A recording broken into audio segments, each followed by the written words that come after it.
首先呢，又再次 Once again, I'd like to welcome the Secretary for Treasury and Financial Services. As I said a moment ago,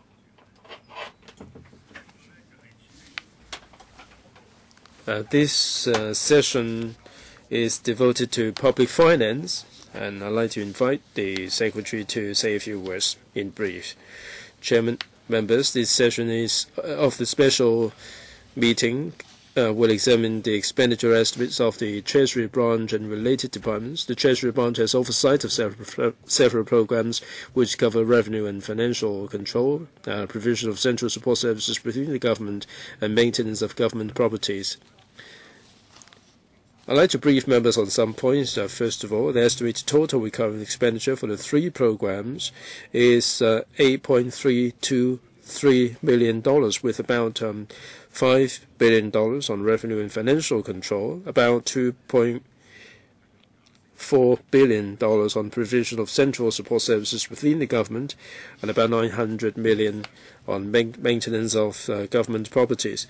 The estimated expenditure for these three programs for 2013 to 14 is about $1.3 billion, higher than the revised estimate for 2012 to 13. As regards our work in the coming year, the budget proposes setting a working group to be led by the Treasury branch to explore ways to make more comprehensive planning for our public finances to cope with the aging population and the government's other long-term commitments. Scholars and experts will be invited to join. The Treasury branch will start the relevant work upon completion of the legislative proceedings in relation to the estimates for 2013 and 14. It is expected that a report will be submitted to the Financial Secretary by the end of this year. B, we're committed to establishing a network of comprehensive avoidance of double taxation agreements, or CDTAs, with our major trading and investment partners. We have signed 27 CDTAs so far. In the future, we will push ahead with our efforts on this front to enhance our competitiveness as an international financial investment and business center. At the same time, we will amend the Inland Revenue Ordinance to put in place a legal framework for entering into tax information exchange agreements and enhance the existing arrangements for exchange of information under CDTAs. This will ensure that Hong Kong's tax information exchange arrangement is on par with the international standard, so as to preserve Hong Kong's international reputation as a cooperative jurisdiction and help further expand the CDTA network. Our plan is to introduce to this Council relevant amendments to the Inland Revenue Ordinance by late April. C, to prevent cost recovery items being turned into heavily subsidized items, we need a systematic review. All policy bureaus and departments are required to review their respective fees and charges and submit plans for their revision for the coming 1 or 2 years. We will first deal with fees that have not been revised for years and do not have a direct impact on livelihood, and items which have low cost recovery rates. In making proposals, we will review the fees and charges in light of specific circumstances of the services provided, public affordability and acceptance, and the views of members. We will make appropriate fee revisions as and when necessary. There will not be substantial revisions in one go to avoid affecting people's livelihood. The government will also strictly control costs and reduce the need for increasing fees and charges as far as possible. D, we will continue to relocate those government offices which are non-location bound from core business districts. Upon completion of the new trade and industry tower at the Kai Tak development area by end 2014, the floor area in the trade and industry tower in Mong Kok will be released for commercial use. We're also planning the development of a government office building in West Kowloon for reprovisioning government departments currently accommodated in leased premises in Mong Kok or affected by the proposed Central Kowloon Route project, and departments in the government office buildings at the Wan Chai waterfront. The new building is scheduled for completion in 2018.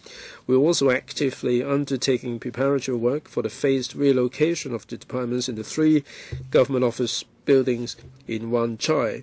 While some departments will be relocated to the new government office building in West Kowloon. We have also reserved sites in districts such as Kai Tak and Zhangguanlou to construct new government office buildings for reprovisioning purpose. Construction works are expected to commence in 2015-16 for completion in 2019-20. Chairman, my colleagues and I are happy to answer members' questions. Just a reminder again that if you want to speak, please press the button. We're here until 6:45. We have 8 members: Sin Chung Kai, Wong Kwok Hing, Teng Ka Pil, Kenneth Leung, Ma Fong Kwok, Emily Lau, Yip Kin Yun, and Leung Kwok Hong. 5 minutes each, please. Mr. Sin Chung Kai. Chairman, I'd like to follow up on Mr. Ma and Mr.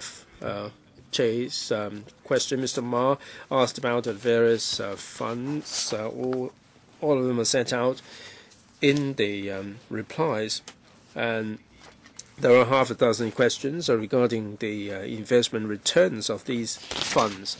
The replies are very simple. The government will be monitoring the performance of these funds. Now, my question is, let's say the retraining board, they are very good at retraining, but I don't think they have any expertise regarding investment. I'm not saying that they're no good, but they don't have much of expertise. How can the government monitor the investment return? Does the government have any instruction? I understand that they have some investment guidelines for the funds to observe. So going forward for the larger funds, CCF, ECF, they are to the tune of more than $10 billion. Would you leave the work with the Hong Kong MA, or would you leave the job to themselves for investment purposes? I defer to the Permanent Secretary. Yes, Permanent Secretary. Chairman, there are a number of different funds. For the large ones, we hope that we will pack them with the exchange fund with expected returns. And this is a general reply to the questions. Now, when the funds were set up, there were different requirements under the law, and there are also specific requirements in terms of the management. Now, for some funds that are not packed with the exchange fund, the Treasury does help with the management. Perhaps Mrs. Wong from the Treasury might wish to supplement. Mrs. Wong. Yes, Chairman. There are 8 funds under the management of the Treasury. Simply put, each fund has its own investment management committee tasked to look at the policy, the objective, and also the distribution of the portfolio. As the Secretary said a moment ago, different funds have different objectives when they were set up, and they're accompanied by different requirements. Mr. Sin, how will the government monitor and supervise the performance of the investment returns? Now, we are concerned about the investment return falling short of expectations. That the investment return can vary considerably. I think it is more stable if you leave it with the Hong Kong MA. It would be hard for you to catch up with inflation to start with. So how does the government supervise all these funds? There are so many, a dozen or so funds here in these replies. Yes, Chairman, for the 8 funds under the management of the Treasury, other than the investment committees that look at the investment, we also have the supervisory committee above it, and there should be regular reports to the supervisory committee. Mr. Sin, well, I'm sure that the Treasury has been dealing with all these funds for so many years. Now, what I'm concerned about is, let's say, the retraining, employees retraining board. The board members may not have the expertise lying here. They may have the expertise in retraining. Now, you're giving them more than $1 billion. And how do you actually supervise their supervision? Secretary. Now, for the ERB, the injection is going to be pretty large. And a lot of the injection would be left with the exchange fund. Now, for the exchange fund, they are offering an average return over a couple of years, so the money would be locked in the fund for a couple of years. And not all the fund would be suited to this arrangement. Well, perhaps you might wish to supplement later. I have to be strict with time because of the sheer number of members. Mr. Wong Guo-hing, short question for short reply, please. Chairman, 030, I am concerned about this question because of the recent reports that the Commission of ICAC conducted overseas visits, and the amount of money incurred and has increased, and also the frequency has also increased. I'm not asking about the number of trips. Now, Ms. Starry Lee put a similar question. In relation to these overseas trips, official trips in the mainland and overseas, does the government monitor the expenditure and also who is the approving authority and who decides on the trips? So what mechanism does the administration have to monitor all these trips? And what mechanism is there to reveal the desirability of these trips? If there is an objective mechanism, then I'm sure that that would assuage public concerns in this regard. Since the report has been published in the media, I haven't seen any government officials responding to this kind of criticism in the news report. So my question is, what mechanism does the administration have to monitor and reveal the official trips conducted by government officials? Secretary. Chairman, for these overseas visits, there are layers of vetting involved. Some of the applications would come to me, and I would decide whether these visits would be in line with policy. As regards to the specific mechanism, I defer to the Permanent Secretary. Let me approach this from a general point of view. Now, for visits, they would incur airfare, the entertainment fees, and so on. Within the civil service, there is a set of regulation. It would be for the person concerned to be approving, giving himself the approval. There has to be one or two ranks above who would be giving the approval for the visit to be conducted, and this is clearly stipulated within the civil service. As regards the principal officials, where visits are needed, the controlling officer would be vetting and approving the expenditure. And I'm one of them myself. There can be circumstances where they need more money than what is stipulated. There is a particular procedure, and everything will be subject to public monitoring. Chairman, Now, concerning the report I mentioned, which officials will be responsible for responding to the news report? Do you mean who are responsible for making responses? Yes, there are these suspected cases of officials abusing the system. Is it related to our discussion?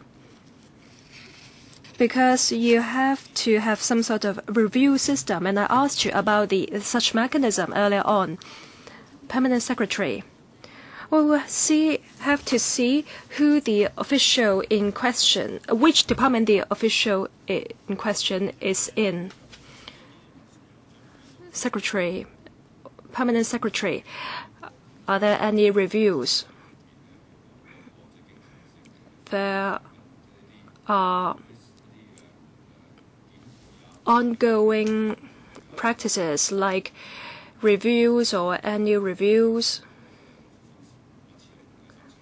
on this matter. We're very stringent in this regard. Mr. Tan Ka-pil, thank you, Chairman. 2 questions to follow up. First, TSY 040 and the other one 075. First, about the user pays principle. You said that for government services, you're going to roll out or apply user pays principle. I'm concerned about traffic matter. For example, some flyovers, some tunnels are built very nice. And for Tinker Bridge, you do not have to pay any toll, whereas you have to pay toll for Chiang Mai Bridge. You're going to resume the EHC in 2016. What will happen to the toll of the tunnel? Now, toll affects economic development as well as the financial front. It will also affect the community's participation in various events. Some people complain about these high tolls they have to pay. That's why they do not move out of their district. I think you should make Chiang Mai Bridge and Lantau Link toll-free. That's my first point. And another point is about disabled people and their family members. The government says you build more residential homes for the PWDs and to shorten the waiting time for them to get a place there. You said there will be one in commission in 2014 in Chuen Mun, and there will be 4 others in the urban area.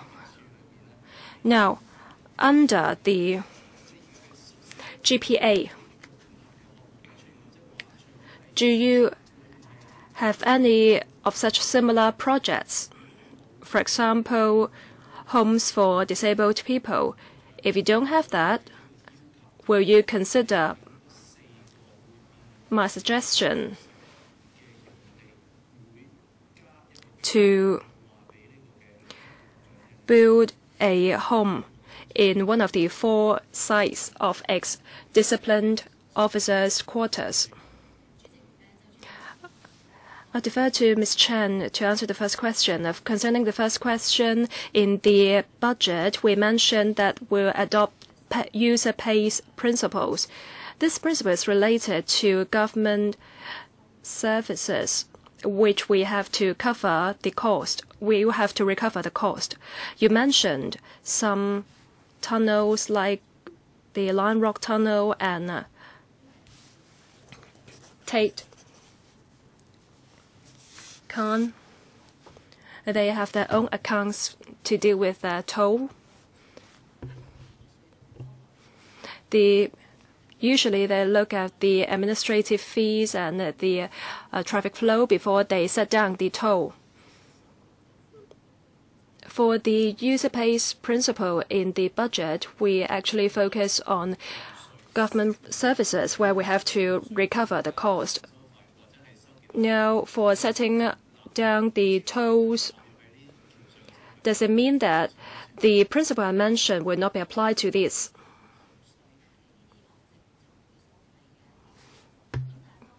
Well, for the policy bureaus, when they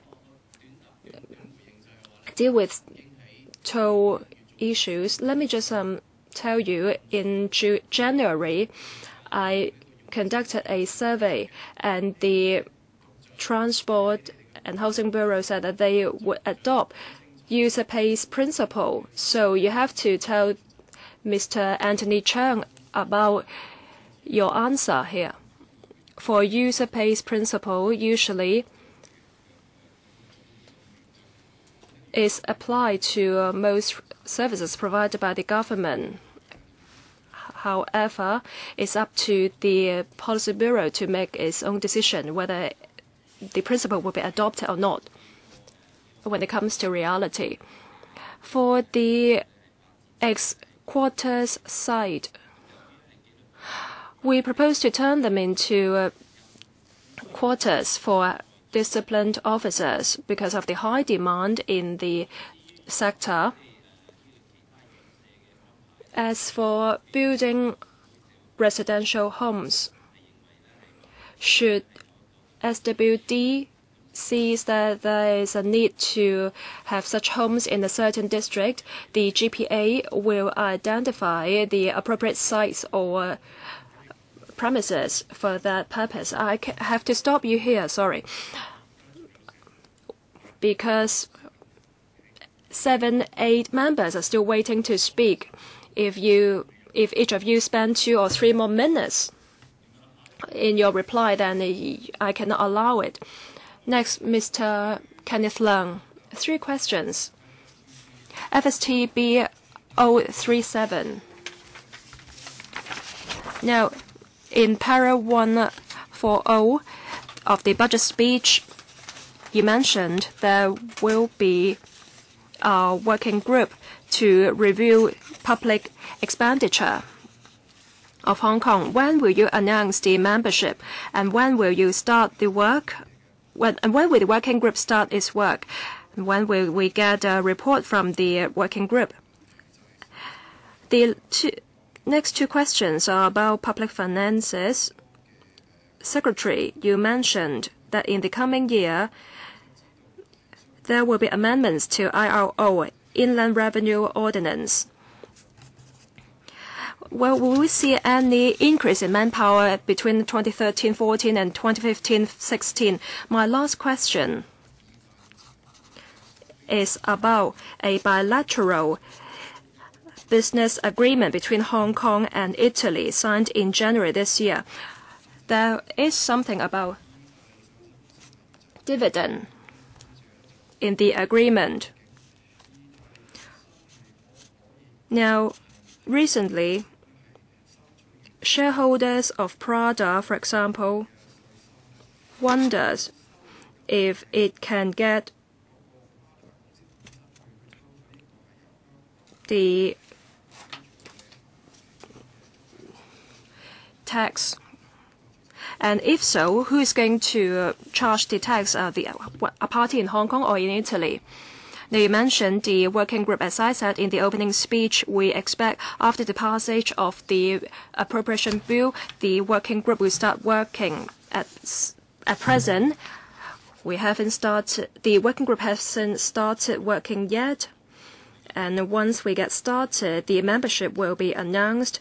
At present, we prepared to invite experts to come up with studies. We expect a report will be submitted to the Financial Secretary at the end of this year. And at the appropriate time, the report will be made public. As for the establishment of Inland Revenue Department and the product issue, I'll defer to the Inland Revenue Director to answer your question. Director, over to you. Concerning second question about the bilateral agreement, about the inland revenue manpower, 8 posts will be added in 2013-14, and in 2015, there will be 26 more of such posts. The bilateral agreement you mentioned has not been realized yet because it has to be confirmed by both parties. We have to wait till the agreement is effective to see what will happen in the end, to see whether we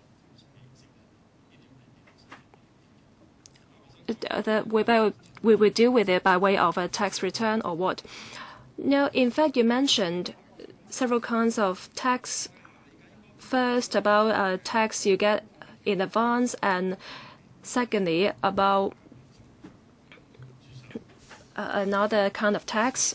As I understand, they will not be covered under IRO. Is that right? Yes. IRO only covers capital value-added tax and income tax, but not cover the two kinds of taxes. Any follow-up? No. Next, Mr. Ma Feng Kwok. Thank you, Chairman. My question is about 003. Now, from the reply, I understand that there are 50 funds and $40 billion will be injected to all these funds. It means there will be 170 billion plus in all these funds. What's your view on all these funds? Do you think that government policies should be rolled out through these funds, and is an effective way to do so? And is it the future of financial management of the government?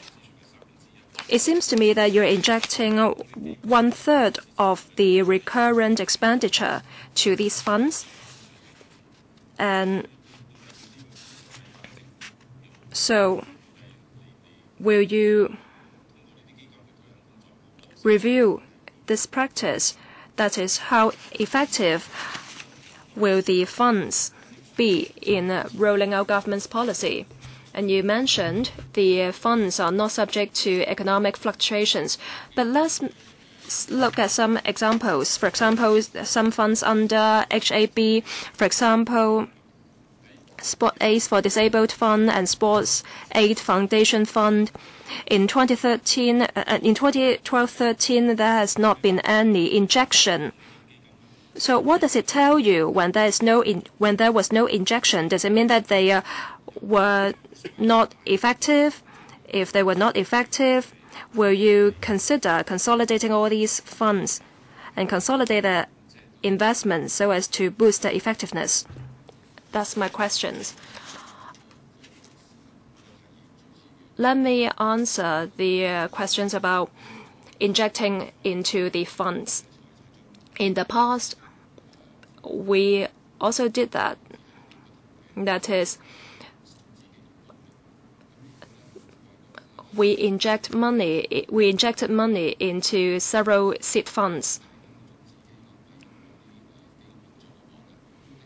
for the operation of other funds. There are certain benefits of this practice. That is, we can avoid the impact of economic fluctuations for the fund. Now, in injecting money to the fund, of course, we have to be very clear about where the money will go. We have to explain it to members of the public as well as to LegCo members. But different funds operate in different modes. And so we do not have the same arrangement for the various funds. We also have to review the funds from time to time, and at the appropriate time, we can make appropriate adjustments to the funds. But sometimes the funds are subject to restrictions under the law. So in that case, we also have to look at the laws they are to obey. Mr. Ma, there are some funds that are not used much. You appoint a lot of members on these fund. I've been sitting on one of them, and they are not very cost effective. Would you consolidate some of the funds and consolidate the investment in order to achieve better investment returns? Permanent Secretary? Well, for the all the different funds that are of smaller scale, can we consolidate them? We will do so, like the Design Smart scheme, and also the Creative Smart scheme. They started off being two funds, and then because of the creative industry, we amalgamated the two schemes. Now, for the funds that are of a smaller scale, and if there is room for amalgamation, we would be prepared to do so. Now, the honourable member talked about some of the funds dispersing no funding at all. It all depends on the purposes of the fund, like the government, the Civil Servant Retirement Fund. Ms. Emily Lau. Chairman, I'd like to follow up on the issue of funds. The crux of the matter is that is it the purpose of setting up this fund to circumvent the Finance Committee? You've got hold of all this money. I mean, it would be different from taking the funding proposal to the Finance Committee and the panels, because with the funds set up, you will be able to circumvent all these procedures. Mr. Ma talked about 50 funds. If you create more funds in future, then the Finance Committee doesn't have to hold any more meetings. I expected you to say so. Perhaps you can invite the administration to set up 4,000 funds. Now, we have the Finance Committee, we have the whole mechanism available. If you need funding, you go to the panel, you go to the Finance Committee, but the thing is you are creating all these funds. This is a trend that is concerning to us. Secretary. Well, Chairman, as I said a moment ago, the funds are part of the financial planning. We are making preparation for the long-term financial needs. Of course, this is not applicable to all policy areas, but in individual areas there is a need for such fund, and we do have success stories. All these are not intended to circumvent the Finance Committee, which is there to disperse the funding. Now, the purpose of this is so that we can make preparation for the financial arrangement. There would be greater financial flexibility, and we can minimize all these fluctuations. Ms. Emily Lau, well, you like to set up all these funds, but what's wrong with doing it in the conventional way by coming to the Finance Committee? Secretary. Well, the reason is so that we have the financial arrangement, and we can make a long-term financial commitment to these different areas. Ms. Emily Lau. Chairman, if you have long-term financial commitment, then there would be a long-term commitment, education, healthcare, and so on. You don't really want to have long-term commitment. You're setting up all these funds which don't have much in the way of transparency and accountability. I'm mystified, Secretary. If you do have long-term commitment, the budget would have been couched in different terms. Why don't you make it a standing arrangement and come to Finance Committee for the funding that you need? Secretary, well, the arrangement of the seed fund is no more than just a financial arrangement. We inject funding into the fund, which will bring about investment returns, and there would be a more robust financial arrangement. Well, I think you can do the same thing for the whole budget. That would be very, very robust, Secretary. I understand you know what I'm talking about. there are certain funding that would be appropriate.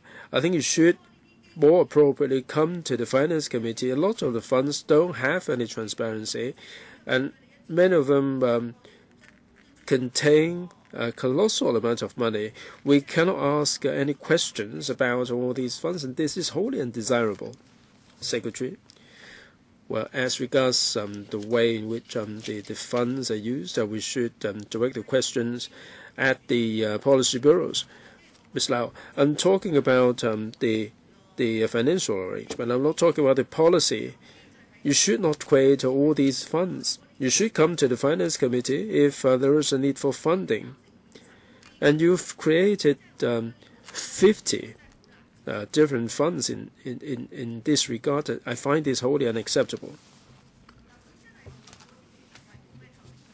There is no transparency at all. You disperse the funding, and are they coming back to the Finance Committee for a report? I think the panel can put questions to them. They have circumvented the Finance Committee. We're here to exercise our role. The creation of these funds has deprived us of the function to monitor them. Mr. Ip Kin Yun, well, this is the question I'd like to follow up on. It is an important question from the reply in answer to Mr. Che and Mr. Ma, that the CCF, the ECF, Language Fund, ERB, they have been given an injection of $40 billion, which is no mean sum at all. As Ms. Emily Lau said a moment ago, a lot of them involve recurrent expenditure. Why do you have to proceed like this? I think that there is a big question mark hanging in our mind. For certain capital projects to be upgraded from Cat C to Cat B, we have to assess all the implications before we would agree to the upgrading. That all these funds, how do they operate? Do we have any mechanism to decide, language fund or whatever, do we have any criteria, any mechanism to assess why we need to set up all these funds and the amount involved? Is there any transparency involved? The panels and the Finance Committee, do they have any roles? Can we make some improvement in this regard going forward? Secretary, well, there are so many different funds. If you look at the table here, all these funds have different backgrounds to them. Perhaps my colleagues have some information about the history. Permanent Secretary, well, the question is what funds do we have? Now we are laying bare all these funds for members.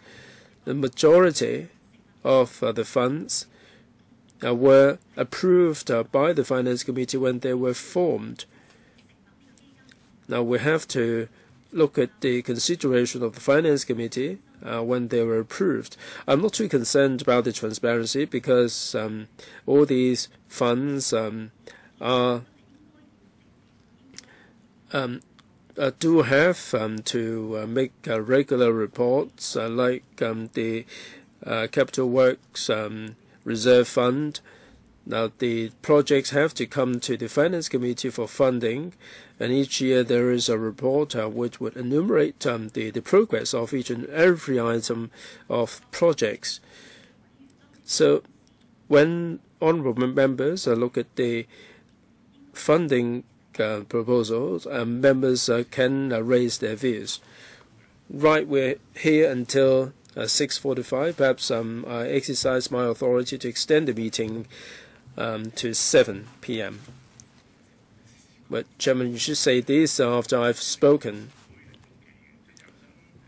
Well, because time is up. Don't worry. You don't have to show me how I chair how to chair the meeting. I will chair the meeting myself. I'll give you the time back. Chairman, that the Permanent Secretary talked about the transparency. And in fact, in this budget, we have a number of funds. We don't really have an idea about the details. A language fund, for instance, why $5 billion? There is no long-term plan to speak of. The CCF, it is something of utmost concern to us. Now, we get the feeling that the administration is trying to bypass the Finance Committee and indeed the LegCo. Now, when the language fund is set up, the amount of money cannot be devoted to anything else in the education sector. Why this area warrants $5 billion to the exclusion of so many things? Because there are so many drawers, as it were, that you have created that have frozen the amount of money, and I doubt very much whether this is a good mechanism to use the public finance. Secretary. Well, unlike Ms. Emily Lau said, we're not trying to go about the business by setting up all the funds. Now, we won't have to exercise our judgment as to what is appropriate. Of course, this is open to discussion. The language fund, it has its history, and members are aware of its operation. Bear with me, Chairman. I understand that over the past decade or so, we have more and more funds being set up. About a decade or so ago, we didn't have all that many funds in our fiscal discipline. So in terms of fiscal discipline, does the government have any documentation regarding the creation of funds? Secretary, well, every time a fund is set up, there will be paper made available to members. Mr. Leung Kwok-hong. Chairman, the Secretary has made it very clear that they are trying to make commitment and they're trying to make preparation for future needs. Now, we're asking you why you have to have these kind of commitments for these different funds. Now, we are not part of the supervision with regard to these funds to put the money in. And in the name of the fund, you can do something that is not in keeping with the requirement of the fund. Now, you have bypassed us. I think you are playing the Russian roulette game. Now, we're not clear about the funds, and you do not relent, and we have no option but to filibuster. And this is how you play the game. Now, we question the details, and you will never relent. Now, you have created 50 monsters in the form of the funds. I'm not sure whether you're rewarding any supporters by appointing the loyal people to the funds. Now, I'm not sure how the fund is being spent. Now, in terms of investment, I've got no idea how they invest the money. Do they have to make the declaration? I don't think they need to make any declaration. The kind of equities that they propose to purchase, I think you are really ridding LegCo of the supervisory power. We can criticize you, but we can't criticize the fund. I mean, the only thing we can do probably is to take the street. Now, you may have the best of intention, and you are creating this fund to make sure that the basic law stipulation will not be as tight as it should be. But you are really creating all these monsters. So this is how you go about every year. Every year you create several funds, and when we're not happy with it, we can only go for filibustering. Why we have to do that? Because you're too cunning. So this is my first point. Second point.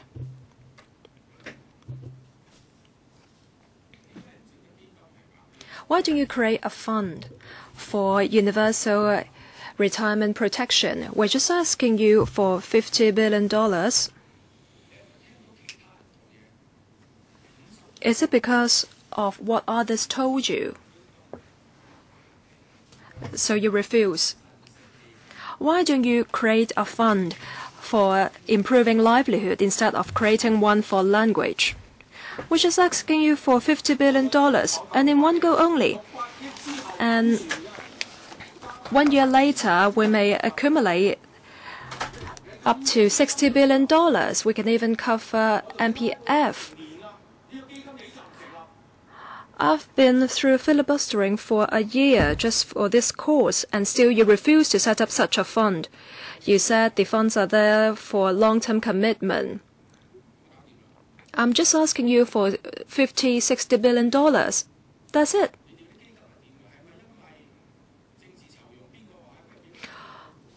Are the funds there for political reasons? Is it because somebody wants to control a fund, so a fund is established?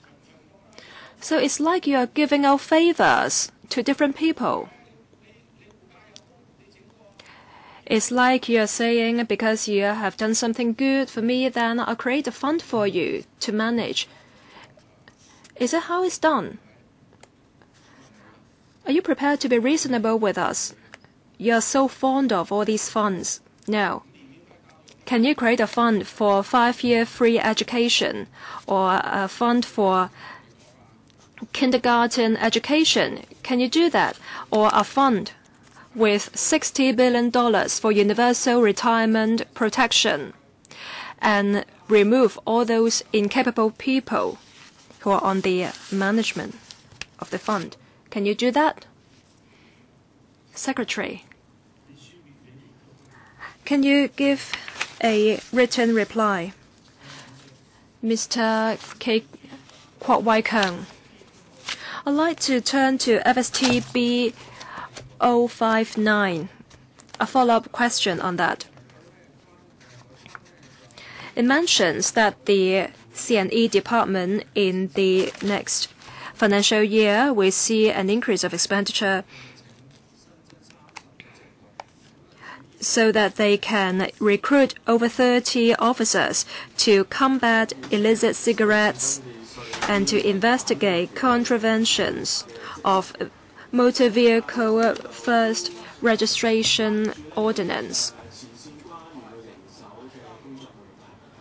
Now, I'm concerned about the workload of frontline C&E officers. You have introduced new policies, new measures concerning the export of formula products. So their workload has been increased. So have you considered whether the existing manpower of C&ED is sufficient in combating parallel goods traders? And if you're going to enhance the manpower, how much more expenditure are we talking about? Director of C&E, thank you for the question. Now let me talk about the 30-odd new posts. They are mainly to combat illicit cigarettes on the one hand. In terms of street patrol, we spare more effort to combat illicit cigarettes. So you may notice that there are fewer and fewer people selling illicit cigarettes down the street. But people still make money out of it. That's why they will not stop doing that. This year, we propose to create new posts, extra posts, to combat selling of cigarettes over the phone. In 2012, we saw a substantial increase of such businesses. Out of the complaints we received, 50% of them are related to such activities. For the existing manpower, we can only cover new territories. But we see there is a trend of these activities going to Kowloon and Hong Kong. So the extra officers are there to combat illicit cigarettes. And sorry, I have to interrupt you. I'm sure you understand what I'm asking. I'm not asking you about what these officers are to do. All right, we understand that the extra officers will be recruited for that purposes.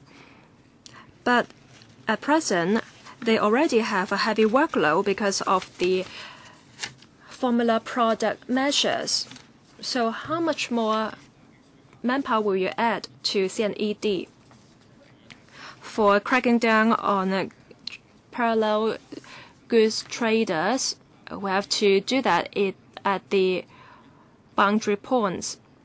For the formula product restriction, we have to look at the seriousness, the nature of the products involved, and also after the new restrictions, the parallel goods traders may have new ways to outwit us. At the beginning, we were not quite clear about the last issue. That's why we deployed officers from other points to enhance manpower at the boundary points. We also asked our retired officers to form a designated team on a temporary basis to assist our work in this regard.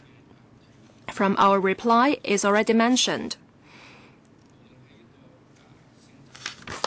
that in terms of nature and the number of such cases, when we are clear about these, we will come to the FC for funding application at the appropriate time. Does it mean that you are sort of like hiring contract workers? I dare not say so, because these people are retired officers and they are of senior ranks. Yes, you may recruit the retired officers, and you also mentioned that some officers are deployed to the boundary points. Does it mean that they have to work extra shifts or what? Now, in fact, these officers are mainly handling boundary-related works. Do they have to work extra shifts? Most of them do not have to do that. But we have to see whether it is a temporary problem or not. We have to go for observation. If necessary, we'll ask for funding approval. Or we'll have to end this session. Tomorrow's session will start at 2 p.m. The CEO office and related departments will come for